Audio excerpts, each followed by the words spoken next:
Ici, nous sommes à Lyon, sur le site du chantier de BPNL. Dans le cadre des travaux, nous mettons aux normes incendie les différents tunnels qui composent le périphérique.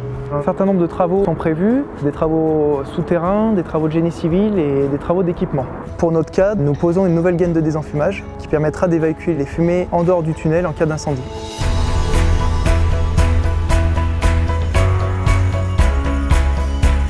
Donc chacun des tunnels accueille une gaine d'environ 900 mètres linéaires. Ces deux gaines sont connectées à l'usine de ventilation qui, elle, accueille 3 ventilateurs qui vont aspirer les fumées en cas d'incendie dans le tunnel. Donc la gaine est composée de pièces préfabriquées en béton armé et nous les posons à l'avancement, environ 8 par nuit, en sous-face de la voûte du tunnel. Avec des plages de travail qui étaient très courtes, donc entre 21h et 6h du matin, les obligations de libérer le chantier à 6h du matin. Donc la gaine fait une largeur de 5,70 m pour une section aérolique de 7 mètres carrés environ. Cette gaine est constituée de préfabriqués béton d'environ 10 tonnes et il y a 732 pièces fixées directement en haut de la voûte pour à peu près un peu plus de 6000 ancrages.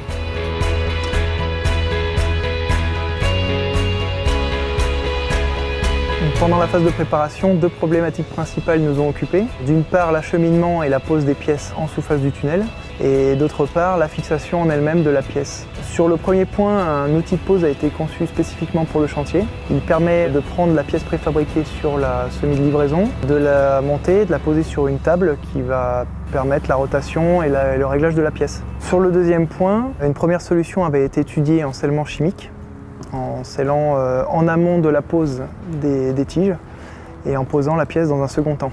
Au cours des discussions, il s'est avéré que cette solution chimique ne paraissait pas très optimale et nous leur avons proposé une autre solution avec des chevilles mécaniques à verrouillage de forme, avec tous les avantages que cette fixation pouvait apporter au chantier. J'ai été chargé des calculs mécaniques, de valider avec le client par rapport à toutes les contraintes la solution mécanique à utiliser, c'est-à-dire une cheville HDA M16. Hilti nous a proposé une solution garantissant la sécurité aussi bien à court terme pour pouvoir rouvrir le tunnel à 6h du matin qu'à long terme pour la durée de l'ouvrage.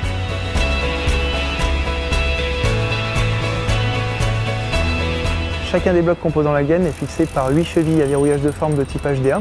Hilti nous a conçu un système de forage incliné sur rail. Chaque rail est fixé directement sur la pièce préfabriquée. La contrainte majeure par rapport à cet équipement est de percer des trous au travers de sabots avec un angle très précis.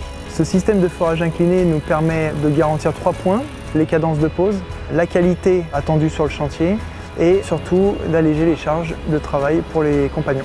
Cet équipement est pourvu d'un système de captage de poussière afin que les gens puissent travailler dans une atmosphère non polluée, parce que dans un tunnel, c'est très vite pollué. Dans le cadre de ce chantier, nous avons été intégrés très facilement dans l'équipe technique du chantier. Nous avons pu échanger ouvertement et construire ensemble la solution mécanique pour aborder tous les problèmes normatifs. Hilti a été plus qu'un simple fournisseur, il nous a apporté une solution clé en main, depuis la conception jusque sur le chantier, avec des personnels présents dès le démarrage pour mettre en place les équipements, plusieurs nuits par semaine au démarrage. Ils ont été présents d'un point de vue logistique, d'un point de vue formation du personnel. Nous avons aussi pour ce chantier eu un client qui nous a fait confiance et c'est important dans la relation qu'on peut avoir avec nos clients. Ce chantier est un chantier à fort enjeu avec d'importantes contraintes et d'avoir Hilti dans notre équipe a été un atout majeur pour relever le défi.